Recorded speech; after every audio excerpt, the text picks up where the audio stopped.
So I look at the gray area as this beautiful place, which is an opportunity. It's an opportunity for someone to go, yeah, where in my life do I feel like I'm stuck in this gray area, whether it is my marriage, whether it is my relationship with alcohol, maybe it's my relationship with my kids, maybe it is my career, maybe I don't even know what I believe in anymore. Maybe I don't have a faith. Maybe I did at one point, but I don't anymore. And that doesn't feel good. Maybe I don't like where I'm living. And there's so much stress with, I live in this apartment complex and all this noise. Whatever's going on for you, take that as a clue and as an indicator that it's time for you to look inward and look at it as an opportunity for you to be able to grow and expand into the person that you truly were designed to be. Because you get. Are you ready to break free from your old habits and create a better life for yourself and those around you? If so, welcome to Unshakable Habits, the podcast dedicated to helping men be better husbands, fathers, and leaders by prioritizing their physical and mental well-being. Each week, we'll look at health from a 360-degree perspective with inspiring stories and practical strategies for building unshakable habits that'll transform your life. Join Stephen Box, a board-certified health and wellness coach, and let's change the world together, one habit at a time.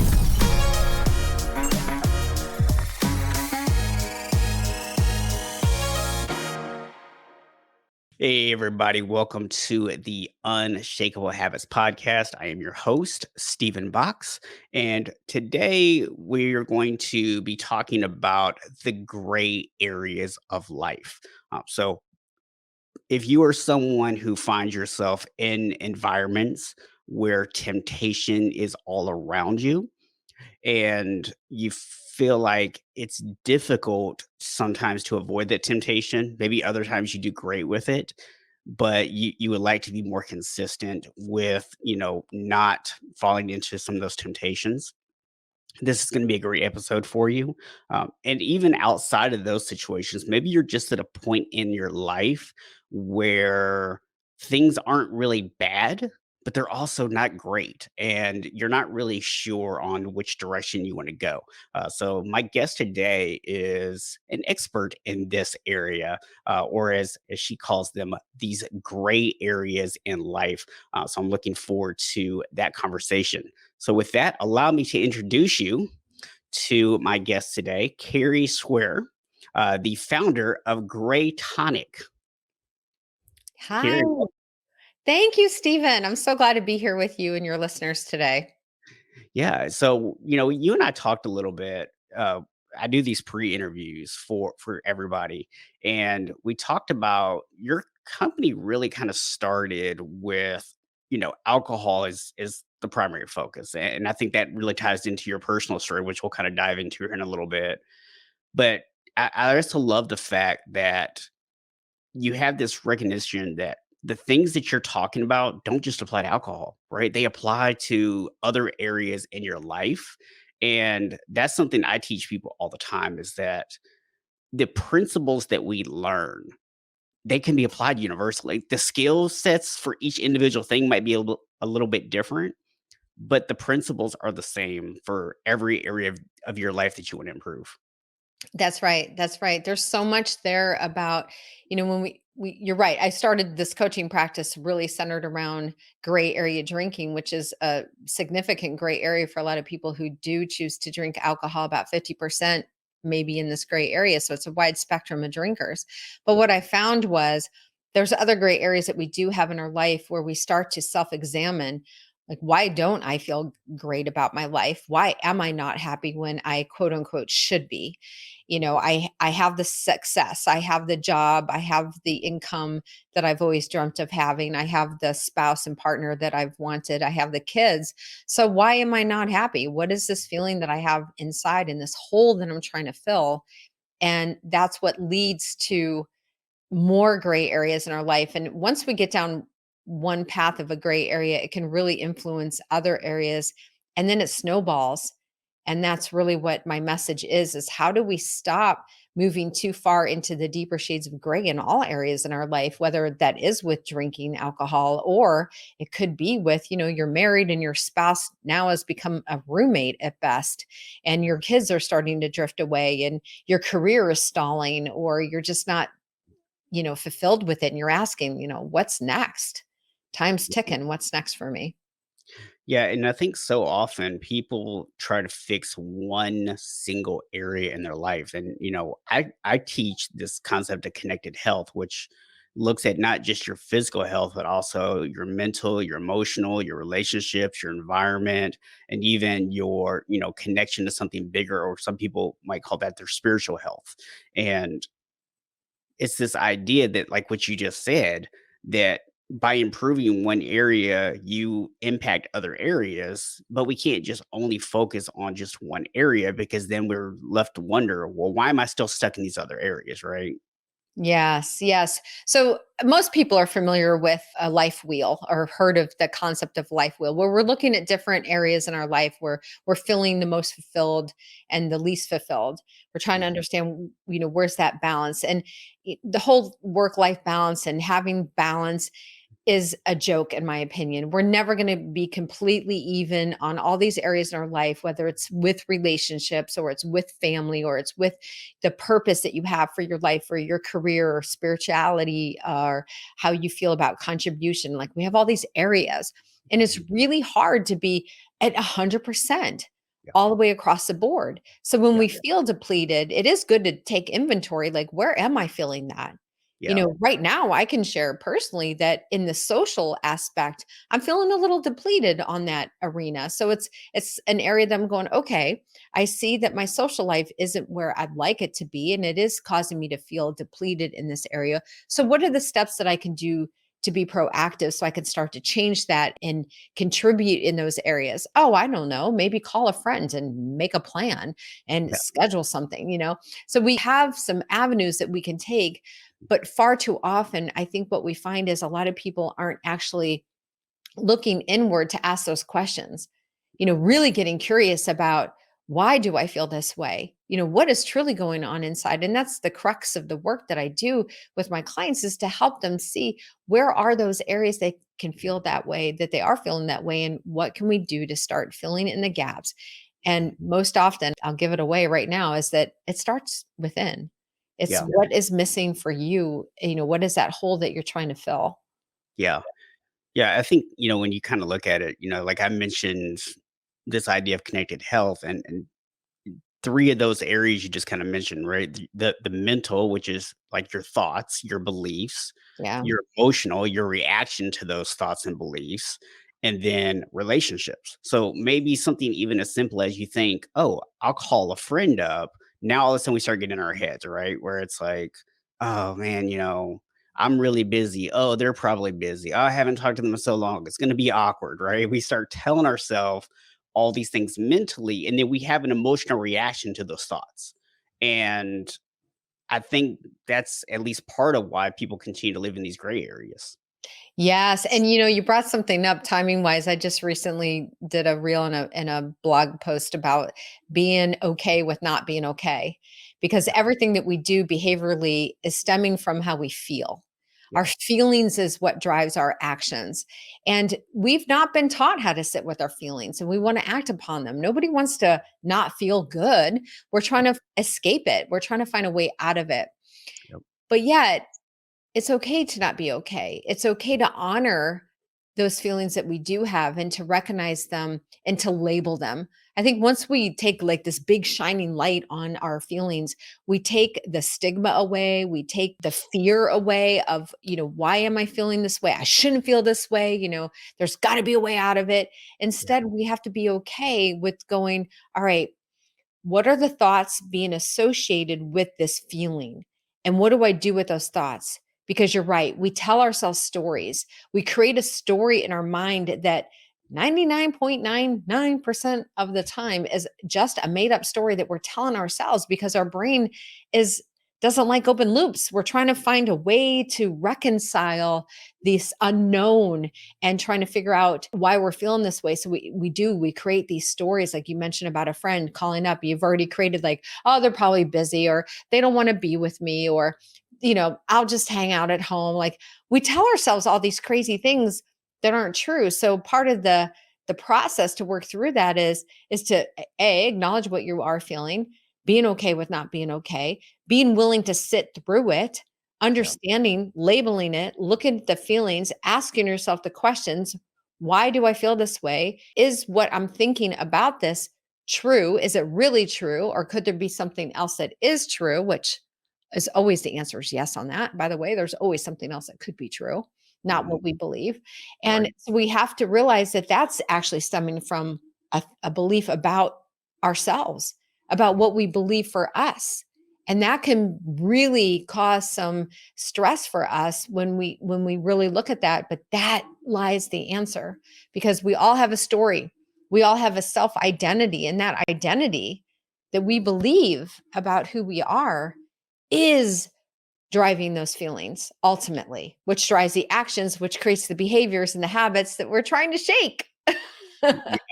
So It's a crazy loop to get caught it in, really right? is. Yeah. And I think one thing that people maybe don't stop to think about, a different perspective on emotions, especially a lot of guys, because as men, we're taught to not have emotions, right? We're taught that Right. emotions are bad, that's a feminine trait. Mhm. And so I think as a result, a lot of men avoid their emotions. And our emotions really a lot of times are our body's way of communicating what needs to Yes. change. If you Yes. don't Thank listen to your emotions, you don't know what to change. Yes, thank you for saying that. That's so true. Our feel it's like pain. When we feel pain in our body, it's because we need to pay attention to why that pain is there.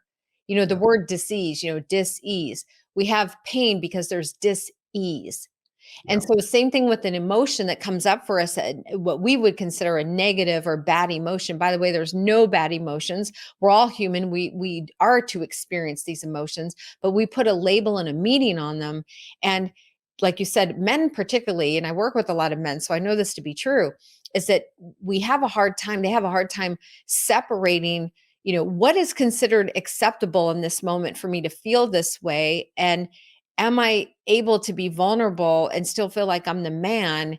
And there's this question of like, where do I go from here? And so we, meaning me too, and everyone, we tend to stuff those feelings because we don't want to express them, because we're afraid of expressing them, that we're going to be looked upon differently. And again, that creates more pressure and stress on us. And it actually starts to pack our nervous system to a point where eventually we're going to explode. We're going to expel that in some way, shape, or form. And a lot of times it is in our health. We find out, like, we have a heart condition, or we have anxiety that's causing you not to sleep, or it's causing weight gain because the cortisol is overproduced and you can't get rid of the cortisol in your body. So that shows up in other areas that we can't even imagine. Yeah. yeah. And it's so amazing that when we start to ignore these things, we start to focus on what we think with our logical brains needs to be fixed, right? We get ourselves in trouble, right? And I think this might be a good time to maybe kind of revisit your story, because I have a gut feeling here. We didn't talk about this, but I'm taking a leap of faith here. Hopefully your story ties in that you probably, when you started feeling like there was something needed to be changed in your life, you probably took a logical approach at first. I'm assuming, because that's what most of us do. And I would love to kind of just hear your story Yeah. about like where did this kind of start for you? When did you start realizing something needed to change? And like ultimately, like what didn't work? And then what how did you figure out what would work? Well, what didn't work was me trying the same thing over and over again and expecting a different result. We all know that that's the definition of insanity. I mean, I think we're allowed. I believe this 100%. We are allowed to go around the same mountain as Mhm. many times as we need to learn.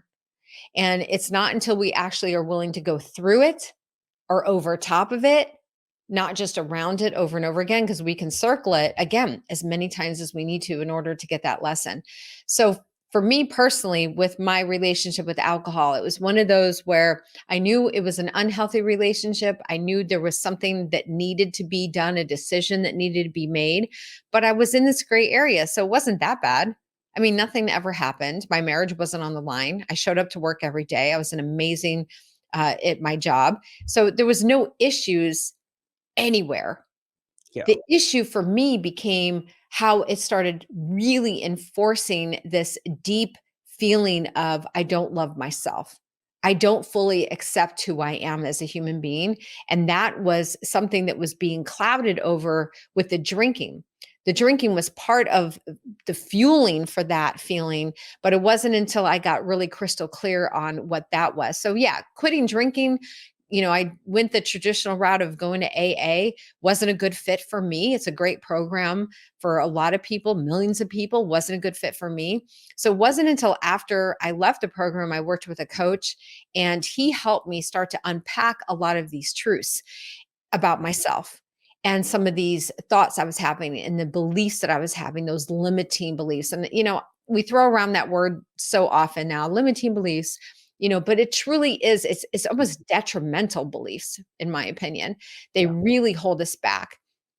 And it wasn't until, again, I started working with this coach and unpacking that and become very crystal clear on what that looked like for me. And, you know, I use this analogy a lot, and I've already said it once. It's sort of like taking out this big bright light and shining it on myself, my Yeah. thoughts, my feelings, my behaviors, the way that I show up for not just me, but my family, my work, my, friends, as a daughter, right? All these things. How am I showing up? And I wasn't happy with that person.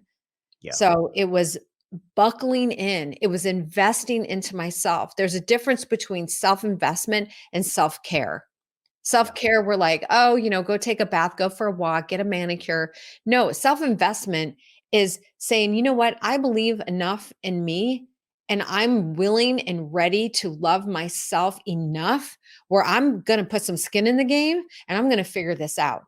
Because Yeah. I don't wanna strap in for another 30, 40, or however old you are, years to Mhm. get to this place where I can finally be happy one day. That one day is now. You just get to decide. Yeah. Yeah. I love the fact that you kind of hit on it. You didn't directly say it, but you kind of hit on what we touched on earlier, which is you didn't have the usual signs that people might think about when it comes to alcohol about why they need to make a change, right? It wasn't your marriage falling apart. It wasn't you performing poorly at work. It wasn't, those kind of big, gigantic warning signs. It was that emotion.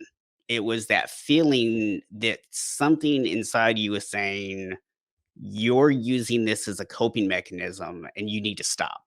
Yeah. And at the moment, you didn't think of it as a coping mechanism. It was just, but there was just that feeling of I just need to stop. Right? There's something that's not right about this. Yeah, no, I loved wine. Are you kidding me? Wine was my jam. I mean, my whole life surrounded around wine. I started a wine club in my neighborhood. I went my 20th anniversary. I went to Napa Valley and Sonoma just so I could be at all these fabulous wineries. I coined myself the wine connoisseur.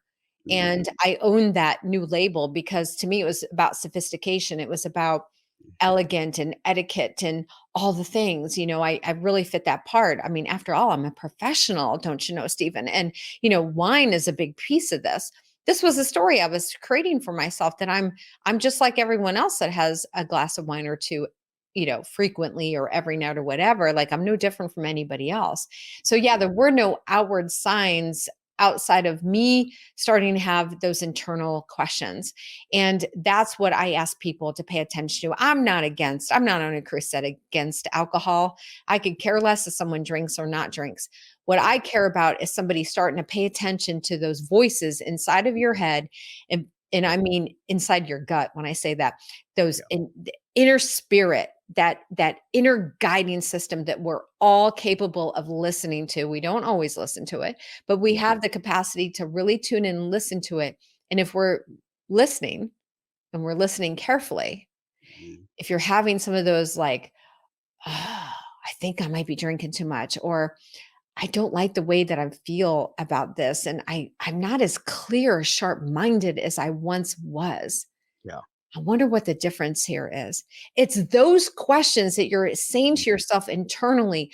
That's where the magic happens. That's where you need to start paying attention. And far too often, we're so busy in our own stories that we create like, it's normal. This is just what I do. This is part of Mhm. who I am. We tell ourselves these stories over and over again. We actually start believing it. And then we squash that inner voice and that inner guiding system to be quiet so we don't have to deal with it, because that then is going to be a hard thing to overcome. So Yeah. we tell ourselves. And then we stay on this cycle over and over again. And that's why I call it this gray area. It's not just me, the gray area in itself. We do the same thing over and over again, where this is a cycle. It just continues until we decide one day, like I did with my drinking, I've had enough. Yeah. I've had enough. And the thing you just touched on, actually several things that we kind of need to go back on, but one of the things that you touched on there was it's not just alcohol that we're talking about here, right? There's you Right. can apply this to anything. It might be you sit down and you're eating a rather indulgent meal and you have that thought of, "Do I really need to be eating this? Do I Mhm. need this much food?" Right? Like it's you start thinking about it that way. Or maybe it's, I don't feel like I'm being present enough in my marriage, or I don't feel like I'm really engaged enough with my children, right? There's all these little thoughts that sort of pop into our head, and they're popping into your head for a reason. That's right. That's right. And one gray area that I had was, and I'm, want to share, and it's out there, and I've shared it before, is my marriage. I've been married 34 years. It'll be 34 in just a couple weeks. But on our 30th year, I went to my husband and I said, "I'm no longer happy in this marriage." And I rocked his world. It was devastating. It was devastating for both of us, not just him, but for me as well. And we talked about it. And the reason why was, the reason what led me up to that was he was unhappy with his position at work, the Mhm. things that was required of him at the time. There was a lot of shakeup during that time, and he became very downtrodden, if you will, and he had his head down. Yeah. So he was not paying attention to anything except for being consumed by his work. So in a sense, he was in a gray area with his work. This is a career he's always been in, and he loves the company he works for. But he was in this deep, severe gray area in his career, and it was impacting and affecting everything, our marriage and everything else. Well, that was his contribution to it. Plus, there was no energy left for him to give to me. And Mhm. this is when I was building the business. I was in my first, I was going on my first, or going into my second year, but the first full year I was in business. And I wanted his support and I Mhm. wasn't receiving it. Yeah. So I was feeling rejected. And then there was some other things, we weren't communicating at all. We weren't being close, if you know what I mean. It was like we were roommates at best, Yeah. and barely.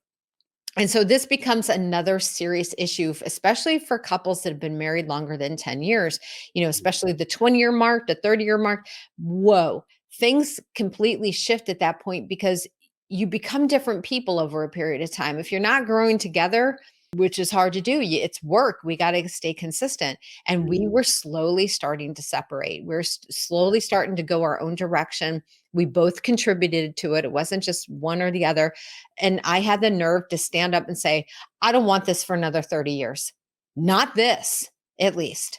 I want you, but not like this. We need to figure this out." And so we buckled in, and it was some serious work that we had to do, a lot of communicating, and we refocused. But I'm really proud to say that we're in a better place now than we've ever been. And it's Yeah. because we've gone through the hard times. We were able to get through that. It wasn't easy. I'm Mhm. not saying it was, because it wasn't, but I'm so grateful for it. And I think that's the lesson here, is that we will be allowed to go through the tough times to help strengthen us, to help strengthen our faith and strengthen who we are as humans. Because if we're not being tested and we're Right. not going through the hard things, we stay idle. So I look at the gray area as this beautiful place, which is an opportunity. It's an opportunity for someone to go, yeah, where in my life do I feel like I'm stuck in this gray area, whether it is my marriage, whether it is my relationship with alcohol, maybe it's my relationship with my kids, maybe it is my career, maybe I don't even know what I believe in anymore. Maybe I don't have a faith. Maybe I did at one point, but I don't anymore. And that doesn't feel good.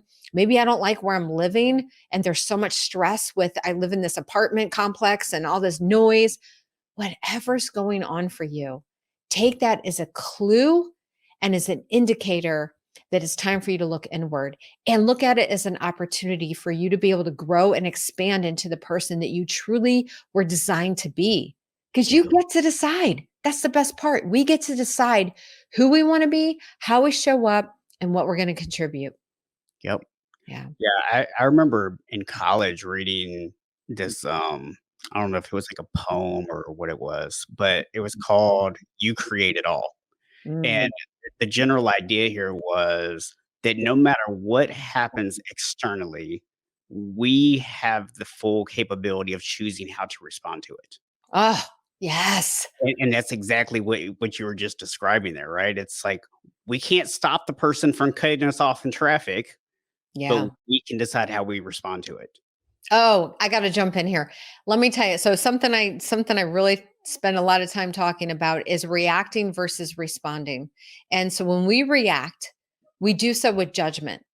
And I Mhm. want you to really think about that for a second here. Like if someone cuts you off in traffic, since you use that as an example, right away we're reacting because we're like, what a stupid jerk, right? We are already placing a story. We're doing it with judgment about the other person. We have Yep, no idea what is going on with that man or woman. yep. But when we respond, we do so with curiosity. We could respond by, I wonder what caused him to do that. I wonder if something's wrong. I wonder if he's racing to the hospital right now because he just got bad news.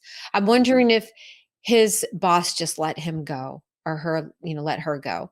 I mhm. wonder if, she's in pain of some sort and mentally distraught. We don't know the stories. And when we respond with curiosity, we have so much more compassion and we have understanding. And it takes us out of the equation and it puts all the care and the concern onto somebody else, and we could look at things so much differently. And when we do, even body language, when we respond, we sort of, we have more of an openness, like our bodies, our chest widens. We kind of put our hands out like, I wonder what's happening, versus stupid jerk, like, and Yep, we get like this angered feeling and response of anger. And so I really like to caution people, when you find yourself in those emotional tug of wars, like you want to react, is to stop and pause and reflect before you do, and take that step back and look at the situation and say, how can I best respond here by being curious and mhm. asking myself some questions before I jump to the conclusion and place judgment on this other person or the situation or on yourself. Yeah. I even a technique I teach a lot of the guys I work with, especially in those intense reactionary moments, right? Because there's a difference, I think, between when you're in a situation where you kind of see something happening and you have that time to sit there and think about it versus like the example of somebody cutting you off in traffic where our reactions tend to be a little bit more instinctual. Yeah. uh, is I teach people to start thinking about it after the fact a little differently so that in the future we can react differently, right? So one thing I do is and it's very similar to what you were just saying about this idea of kind of thinking about what are the other possibilities, and then Mhm. saying this to yourself. I'm choosing to allow this person cutting me off to ruin the rest of my day. Mm. And I'm gonna tell you, if you can honestly sit there and say that out loud to yourself and then still be mad, then Look, I'm laughing because it's like you so definitely ridiculous, yeah, right? we definitely need to Yeah. talk if you're still mad after saying that to yourself. Well, because it's humorous. I mean, I think if we're honest with ourselves, when we do get into those tirades, and listen, I'm not perfect. I just had one of these episodes over the weekend where I was so frustrated. I have a year-old now, not a puppy, I guess technically, but to me, she's still a puppy. And she was really frustrating me. Let's Yeah. just say that. She wasn't going out and doing her thing. And Mm, if she doesn't go outside and do her thing, she's going to do her thing inside the house. So yeah. I was getting very frustrated and I started yelling like a banshee outside. And I thought, and I came back in and I was like, Carrie, what the heck was that? Like, what? And I almost started laughing because I thought if my neighbors were out there, they would have been like, what is up with her? Like, she's normally not like that. And Yeah. then it did make me laugh because I thought, really? It was just trying to get her to go potty in the yard, like, and I'm out there yelling at her, like, that's not gonna do any good. But, No. it was early morning. I didn't get a good night's sleep. I was tossing and turning that night. And it's like, you could come up with all the excuses in the world, but these Yep. are the facts. And Yep. so we all do it. We all tend to get frustrated. And being frustrated is okay. Like it's Yep. okay to be frustrated. It's okay to have all these emotions. It's just Yep. how we handle ourselves. And then if we can laugh at it, because of course I'm not going to do that again. That was like so silly. But Yeah. at least I could laugh at myself and go, oh my gosh, like really? Yeah. you know, but it's all good. We're human. We can Yeah. if we can't laugh at ourselves, then we're in big trouble. Yeah. Yeah. I mean, I think it happens to all of us at some point, right? I mean, I can give Mhm. an example where last week, my wife and I went out to lunch and we're sitting at the table. We had placed our order online and um, they have you like put in your table number or whatever when you sit down and they bring the food to you. So they come over and they're bringing us somebody else's food. So I'm guessing that maybe what happened here is that somebody had ordered and they just like put in a random number to say they were there so their food would be ready when they got there or whatever. Or maybe somebody ordered at a different location and they just happened to be sitting at the same table as us, whatever the case was, right? I don't know what happened, but for some reason, they had basically 2 orders for our table. And so they bring the one over there and first of all, they're walking around, they're just calling this person's name over and over. And I can just feel myself getting irritated, right? I'm like, they're clearly not here. Stop. Like, just stop calling this person. They're clearly not here. This is like the 4th time you've walked by.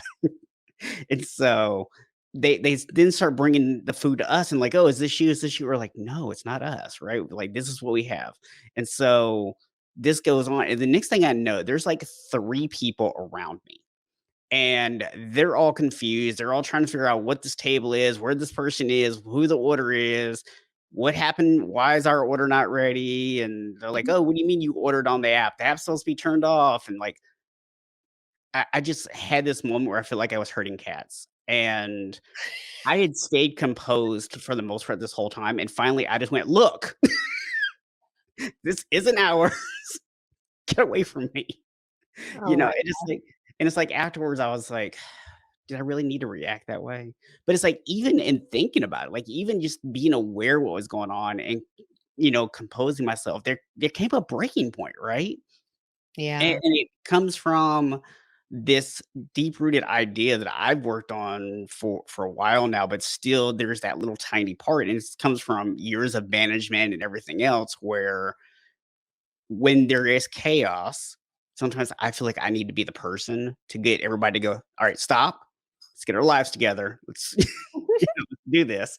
And there's still that part of me, even though I don't manage people anymore, there's that part of me that still exists. There's that little tiny bit of that identity that's still in there that in those stressful moments comes out. Yeah. Yeah. It's very common. It's so human. We're so human. Yeah. And it's about being, right? Being present in the moment is one of those things where we have to really get ourselves like cue into. And in that moment, it's like we can see people are working, they're doing their best, they're only doing their job. Like Yeah. nobody's at fault here. Like Right. all the things that could have gone wrong or happened, and it's happening. And then now looking back on it and telling the story, you're probably like, oh my gosh, like you can laugh at it because Yeah. everyone's just doing their own thing, doing their job, doing the best that they can and trying to get this order. And at that point I would have been like, well, what did they order? I don't know. Is it good? Maybe I'll just eat that then, like good to go. I don't know. And we can just laugh. We just got to laugh. I think we're missing humor in our We life.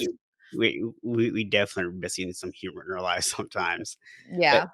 I also shared that story to tie back into something that you talked about earlier, right? Because you shared this, idea that not only were you drinking the wine, but you started to develop this entire identity around it, right? You're this wine connoisseur, and this is what professional people do, and Yeah. you even started like connecting like social stuff to it by having the club and Oh, yeah.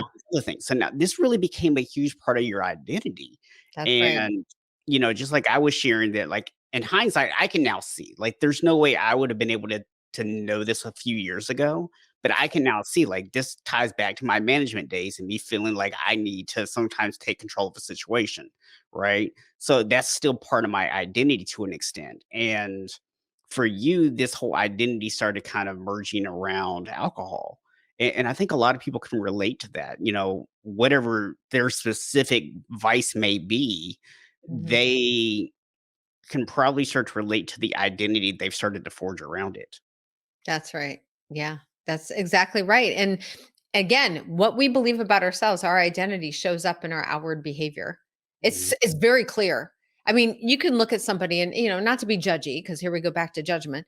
But if we go to the grocery store and you watch people pack Mhm. their stuff with their cart, and then you look at them and you clearly see that what's in their cart is obvious in their outward appearance and how they carry themselves. And I'm not putting anybody down. I'm not, I'm just calling out some facts here. You could see if their cart is filled with cookies and processed food and things that aren't healthy, and they shop in the middle of the store versus the parameters of the store, 9 out of 10 times they're typically overweight. They might not appear to be very confident about themselves, and it's showing up because they're emotionally attached to some things that aren't good for them. So there's a lot of stuff going on, so therefore they're choosing some of these negative foods that are going to hurt them in the long run. And we can see this, on the flip side of that, if we see somebody at the gym who's super buff and ripped and everything like that, not saying that they're perfect, because they're not, trust Yeah, me, they have their own issues too. yeah. However, you can see the discipline. You can Mhm. see that they have decided that discipline equals freedom for them to be able to do, like, eat a pizza every so often and those sorts of things. But you can see it clearly that their decisions and their commitment to themselves is showing up in their behaviors, which is to stay connected to their bodies and how they want to present. Yeah, We can see that with the top 5% of the most successful people. What are they doing differently? That's yeah. who I like to look at and study because, I look at somebody like Steve Jobs, who's now passed, of course. He wanted to eliminate decision fatigue, which is Mhm. why he wore the same outfit over and over again, because his brain was so incredibly brilliant that he wanted to focus his energy on the things that was most important to him, which was how does he expand and create better products. Yeah, And so when we look and we study people that are highly successful, we can see that their identity on who they believe they are is showing up in their outward, not just so much their appearance. That's an opposite side of appearance and what I just said with yeah. Steve Jobs, but we can see it in his performance, Mhm. which is still a behavior in how we show up. So I really like looking at different people and getting an idea of what makes them stand apart. And I'll tell you right now, it's an intentional living. That's the answer. I'll give it away right now. It is Yeah, intentional living. When yeah, you make daily intentions for your life on a daily basis, your life will change. yeah, Because if we're so goal driven, we're not going to get there. It's the intentions that provide the daily fuel to actually get you to the bigger goals. And so when I work with somebody, especially when it's around habits, let's not make this big lofty goal that is going to be so hard to get to. Let's mhm, start with, what are your intentions for today yeah, that's going to help us get to that big lofty goal. And if we could take bite size mhm, wins, that provides momentum. Momentum provides more momentum, and Here we go. It's like a rocket ship. It takes more fuel to get up and off the ground and lift off than it does once it's out circling the earth, Yeah. right? So we need to have that momentum, and that's what intentions will do. We become very intentional with what we're doing, what we're saying, what we're feeling, what we're, wanting to do with our life. It becomes super hyper focused around that. Yeah. Yeah. I think for a lot of people too, it's, when they think about their behaviors, right? A lot of times we maybe aren't aware that all of our behaviors are really either an expression of who we are or Mhm. they're an attempt to solve a problem, Yeah. right? And I think, especially when we talk about alcohol, that's one that for a lot of people, it solves the problem of stress. It Mhm. solves the problem of fitting in, right? And Mhm. so once we start to have that realization around it, it becomes easier to let those things go if they're no longer part of the identity that we want to have. Because, like you said earlier, this isn't about like you should stop drinking, right? It's about if you're at a point where you don't want that to be a part of your life anymore, this is how you go about doing it. Um, but I think we can apply it across the board, right? I mean, you mentioned, people at the store, the things that they have in their basket.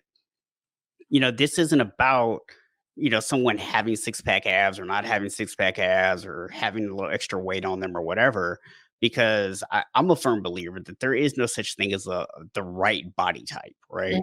But, Agreed. but what I do believe is that there is healthy and unhealthy. That's And right.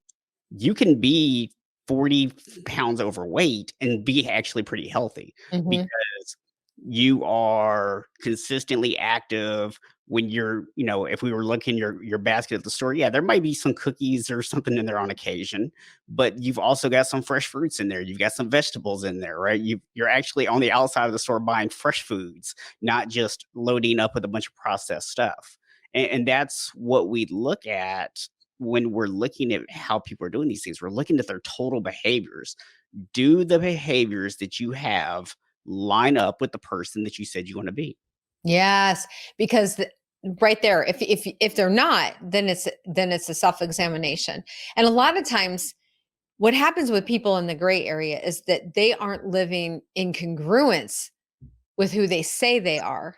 And this causes stress, and this causes a huge gray area for people because, for example, you know, um, let me here, I'm thinking of a specific client that I'm currently working with. He runs a very big business, very successful business. He does a lot of speaking. And when we started working together, alcohol was one of the things he wanted to work on. But he also said, Carrie, it's people look to me as a leader in my industry. And when I'm on stage or I'm doing presentations, all I keep thinking is they're looking at me going, oh my gosh, look at how overweight he is. Look at how he doesn't, throw his shoulders back and he doesn't have this confidence. He said, how I feel about myself is not how I think people perceive me, but I want to be in congruence with that. I want to be the leader and the man that my my organization thinks that I really am. Like I need to step into that role. I need to like climb into that version of myself that they believe I am because I don't believe it right now. And Yeah, I want to be in congruence that I want to look and feel good about me. I want to get my alcohol under control so I can be clear minded, lift the fog, and be sharp as a tack when I am speaking and when I am leading this business. And I want to really be the best man possible. I want to yeah, be a good father for my kids. I want all those things, not just say that I am or be on paper. I want to live it. I want to be it. yeah, And that, oh, I can't tell you. When I hear that type of languaging coming from someone, I know they're my people because that's the heart of somebody who gives a damn, who actually wants to change their life, who knows that they're capable of so much more and that they have the capacity to do it. They just need the roadmap to get there. yeah. Yeah. Yeah, I love this example because it perfectly highlights something that I see a lot, which is we get in our own heads, we tell our own stories, and we assume them to be true, right? And then at some point, the light bulb goes off and goes, okay, maybe other people don't see me this way. Maybe this is just a story in my head, but I realize I'm not living in alignment with the person that other people see me as, or as the person that I think I'm, trying to be. And rather than focusing on the behaviors like what we were just talking about, they start trying to just fix the problem. Mhm. And now all of a sudden it's okay, if I feel like I'm overweight, I need to change something about that. Now I'm gonna go do this diet. I'm gonna go do this thing. And the problem with that stuff is you're just applying something that may get you some short-term results, but you're not changing your core behaviors. You're not getting in alignment yet. And so you're just doing something that's a specific result-driven activity, and as soon as you stop doing it, as soon as it gets too hard to maintain, you lose the result Oh, because yeah, you never changed your core behaviors. that's right. Yeah, you just nailed it. If and it takes time, right? So, I love Robin Sharma because the way that he breaks down habits, and it's actually from University of London, had did this study, which is it takes 66 days to automate a habit. We've all heard the term 21 days, but it actually takes 66 to automate the habit. And the way that Robin describes it, which I think is so brilliant, he says the first 21 days we start anything new or change something, it's hard. It is hard. It's new. It's a new thing. And we need the rhythm and we have to know going into it, you know what? You got to have this deep why about it or it's not going to happen. Yeah. And then he talks about the second 21 days or 22 days. He calls that period messy. This is where we start to, and I've been through this, and I know with my clients, especially if they're in the 30-day program, it's like you cross over the 21. Now you're going into the 30, 45 days. And what happens is we start to tell ourselves, like, oh, I've been doing great with that. Like, I got that under control. I can, in my case, drinking, I can have a drink tonight. Like, Mhm. I'll just go back tomorrow. I'll be totally cool with it. Yeah. And that's where it gets messy. We have to stay diligent to our why and Yeah. committed to that. And then the last 20, 21, 22 days, he describes it's almost like, oh, it becomes because it now starts to become automated. It's almost like, now you're starting to see the reward behind it. And if Yeah. we stay consistent, it's the everyday consistency that gets us there. Just Yeah. like the book Atomic Habits talks about, that if once we miss one day, okay, okay, we can Mm. get back on the train the next day. We miss 2 days. Oh my God, it is like doubly hard. We miss three Yeah. days. It's like starting all over again. And then you have this feeling of like, I failed. I must be the worst person in the world. Suck at this. Like we're telling all ourselves this negative thoughts again. And then it creates more shame, more guilt. And guess what? You're back on the cycle again. You get to start it all over. Yeah. So the key is everyday, and what I like to say is everyday effort equals expansion. If Yeah. we do something every day and we have the effort, it will help get us to this expanded version of ourselves. We just need to be willing to put in the work Mhm. and remember to tie your why. Why are you even wanting to do this? If that's not big enough, you're not going to go very far. You Yeah. have to be really connected to that why. It's your driving force, it's the anchor, it's the guiding north, it is what gets you to where you need to be. Yeah.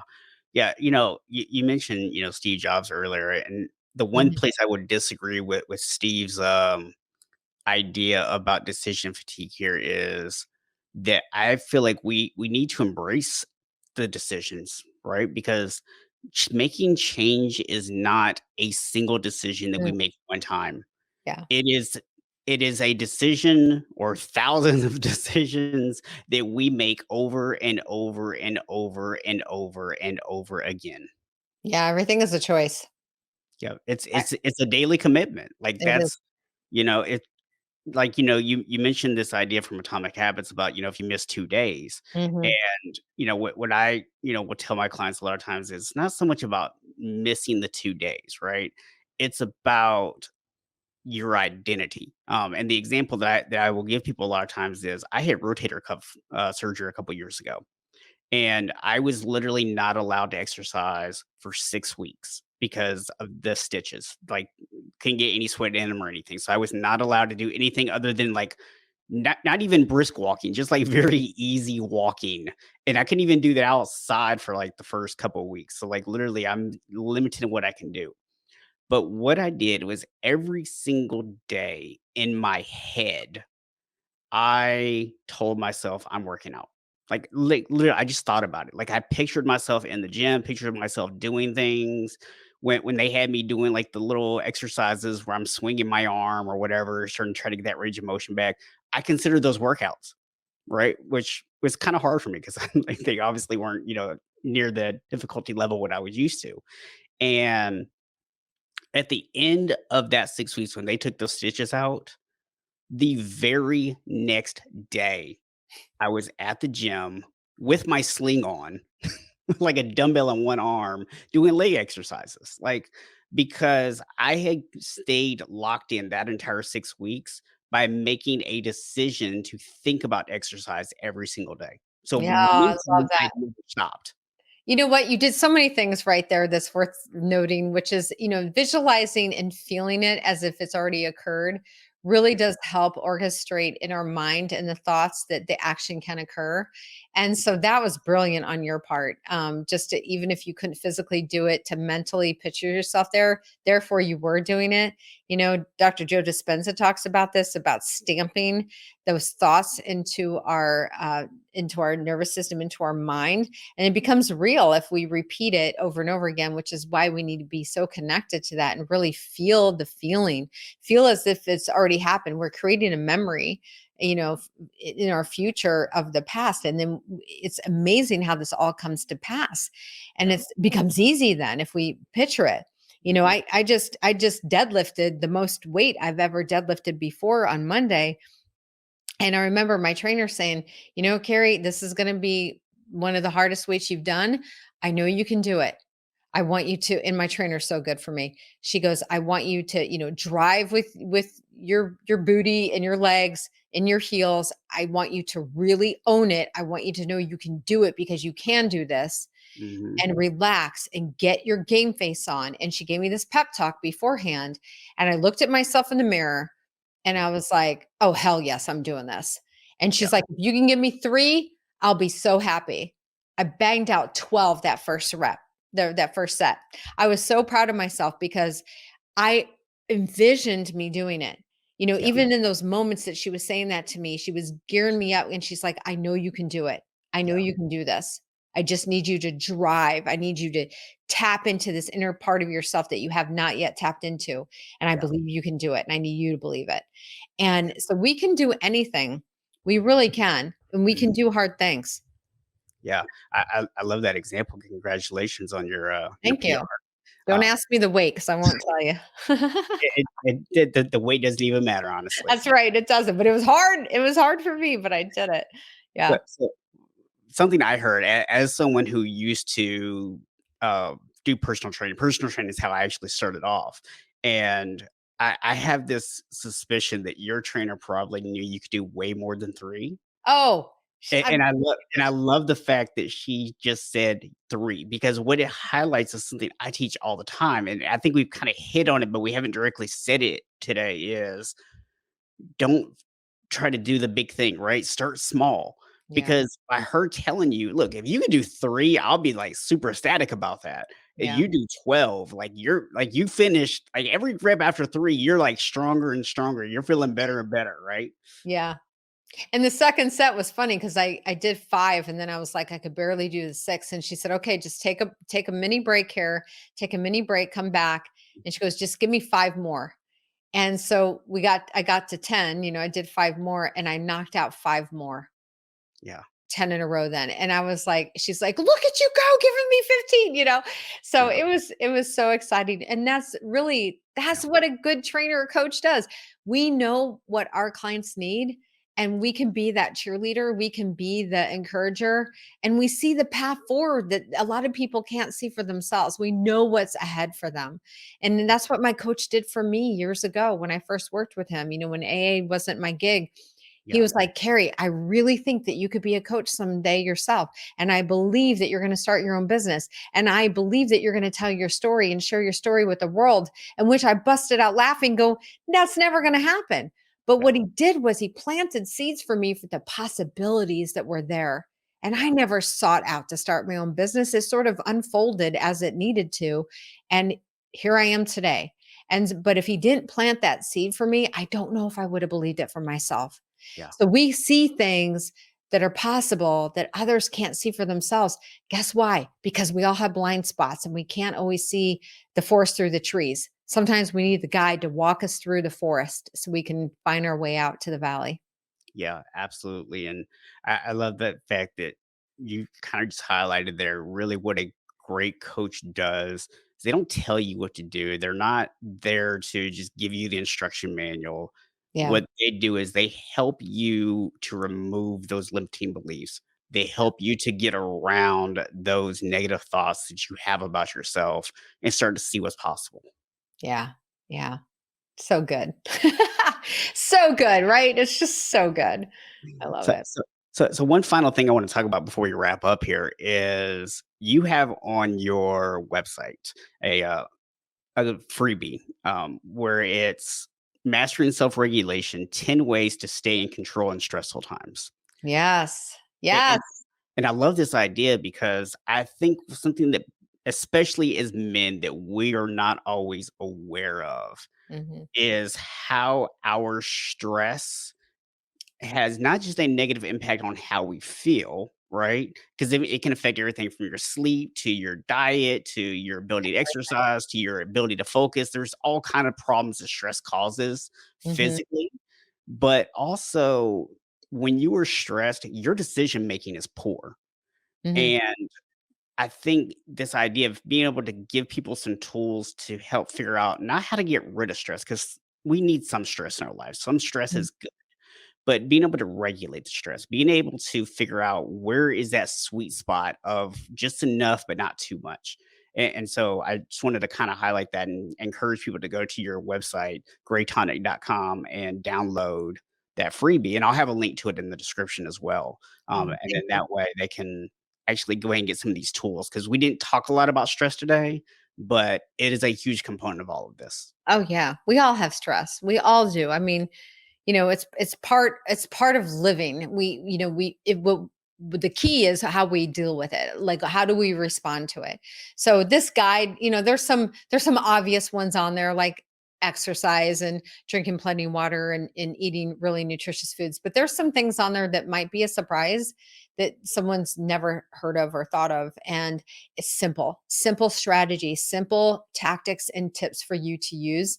There's also a breathing exercise on there that I did a YouTube video on. There's no video, it's just basically the audio, Yeah. but it's a really good 7-minute guide for you. It's me taking you through just a very beautiful, uplifting way for you to decompress. It works every time. I've done this with hundreds and hundreds of peoples and workshops, and they just, when they open up their eyes, they're like, oh my gosh, I need to do this all the time. And I'm like, yeah, why don't you? So breath work is a big piece of that, but the video is going to be really helpful for those that need just a couple minute break throughout the day. Just open up YouTube, listen to it, get yourself in a good place, and you will be feeling like $1 million. So I hope that really helps those that need it. Oh my goodness, I could do an entire episode about breath work. Yeah. As someone who does a lot of speaking, as someone who does a lot of physical exercise, uh, it's such a huge thing. I've ever since I incorporated breath work into my routine, it just has made so many changes. I can't even like we don't even have time to go into it right now, but it's like, guys, trust me. Like it, if you think like, oh, that's too woo woo and all that, it has No, nothing to do with any of that. This is no. literally about connecting to your body and learning to breathe. That's all it Yeah, is. it basically it is your nervous system. You're calming your central nervous system, and it works. And we don't even realize our breath, how powerful it is, how we can move from fight or flight into a calm, beautiful place within minutes, just using our breath, just centering ourselves. One of my best clients, my long-term client, he's been with me a year and a half. When he first started work with me, I said, do not get out of your car in the garage. Like, I want you to sit in your car and Yeah. do some deep breathing before you walk into the house. Hmm. And because he would walk in and he'd be a tirade to his family. And I said, you're not going to do that. You're going to leave the work behind. You're going to sit in your car and we're going to do this breath work. You're going to do it. And when he started implementing that, he was like, this thing is really working. Now, guess what he does every morning? He does breath work and meditation, and he calls those his non-negotiables, because if he doesn't do that and he doesn't set himself up for the day, he's going to allow everything to come at him and he's going to become reactionary. So, yeah, there you go. Breath work is really important. Love it.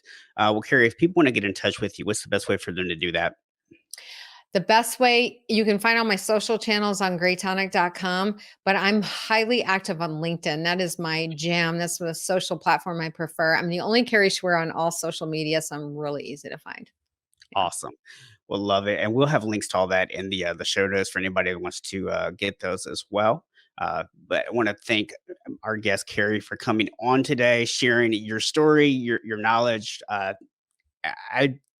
hope people listen to this episode with pen and paper in hand, because there were so many little nuggets they're going to be able to take from it. So I really appreciate and value which you brought today. And I want to just remind everyone that while none of us are born unshakable, we can all become unshakable. Thank you for listening to the Unshakable Habits Podcast with Coach Stephen Box. Be sure to hit the subscribe button and help us spread the word by sharing the podcast with other men. If you're ready to create unshakable habits, you can learn more and connect with us at unshakablehabits.com.